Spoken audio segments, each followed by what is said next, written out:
মনে রাখতে হবে, ফজর নফলের চেয়ে অনেক বড়।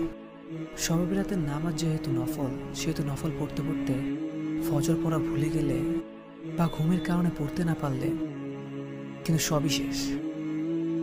অর্থাৎ নফল নামাজ পড়তে পড়তে ক্লান্ত হয়ে ঘুমিয়ে পড়লেন, আর এইদিকে ফজর নামাজ পড়তে পারলেন না। সাবধান, এ যেন না হয়।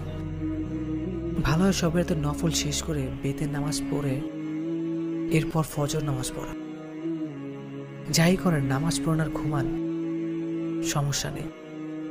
ঠিক সময় মতো উঠে ফজর নামাজ যেন পড়তে পারেন, সেই দিকে খেয়াল রাখবেন। সকলকে 5 ওয়াক্ত ও শবে বরাতের নামাজ পড়ার আহ্বান জানিয়ে শেষ করছি।